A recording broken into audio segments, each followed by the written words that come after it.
Disney's The Fox and the Hound, Hide and Seek, A Little Golden Book.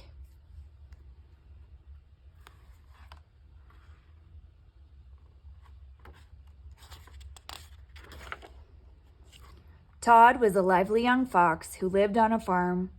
His friend Copper was a long-eared, big-footed hound pup who lived down the road. Todd and Copper did everything together. They swam in the pond. They chased chickens out of the barn. They helped Boomer the woodpecker and Dinky the sparrow hunt for caterpillars. Sometimes they just sat under the oak tree and talked with Big Mama the owl. Every day as Todd watched Copper go home, he felt a sad, empty feeling inside. "Honey," said Big Mama, "that empty feeling is called being lonely."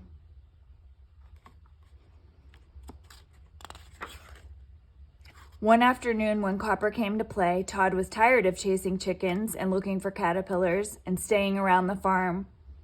"Let's go exploring in the forest," he said eagerly. "That sounds like fun," Copper said. "I'll race you across the meadow."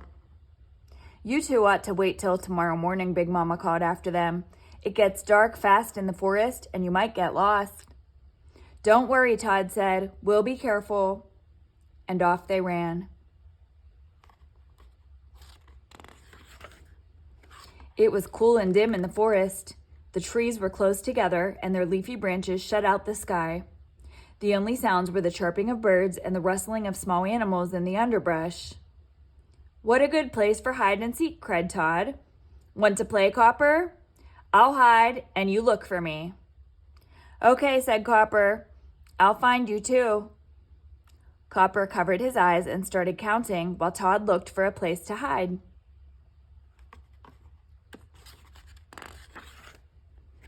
"If I stay close by, he's sure to find me," Todd thought. So he ran past trees and mossy rocks and swam across a little stream. Then he ran some more. Finally, he stopped at a hollow tree stump. "This is a perfect place," he thought. "Copper will never find me here."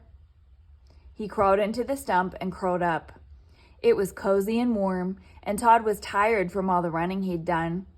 Before he knew it, he was fast asleep.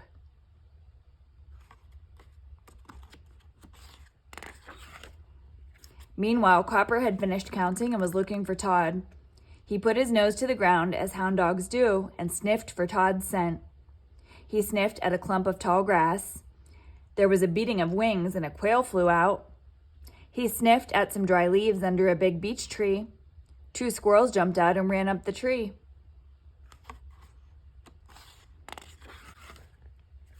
He sniffed around a fallen log and a prickly porcupine rattled its quills at him.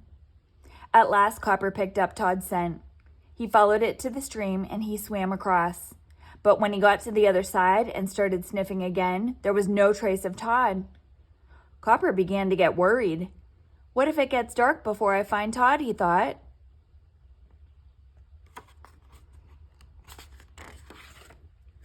It was dark when Todd woke up. "Copper didn't find me," he thought as he climbed out of the stump. "Maybe he went home without me. I'll never be able to find my way home by myself." Todd was frightened. Suddenly he heard something move behind him. He turned around. 2 eyes gleamed in the darkness. "It must be a bear," Todd thought, trembling. "Oh, I wish Copper were here." He was so scared that he began to cry.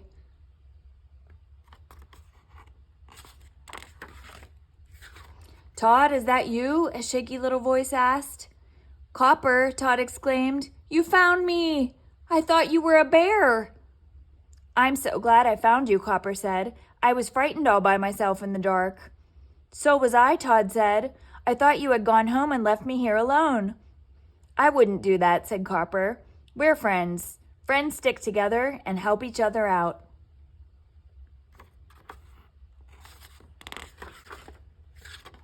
Todd and Copper huddled close to one another to keep warm. "It's not so scary in the forest when you have a friend to keep you company," Todd said. "Everything's easier when you have a friend," said Copper. "Tomorrow morning we'll help each other find the way home." "No need to wait that long," said a voice above them. It was Big Mama. "I had a feeling you two might need some help," she said. When you weren't back by sundown, I figured I'd better come looking for you.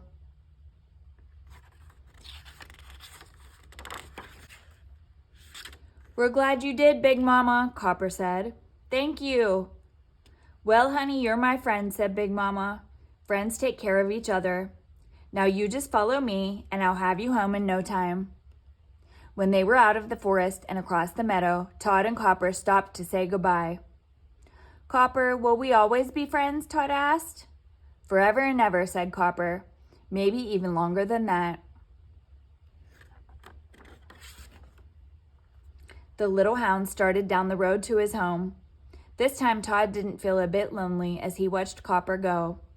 He knew that no matter how often Copper left, he'd always come back. After all, he was a friend, and that's what friends do.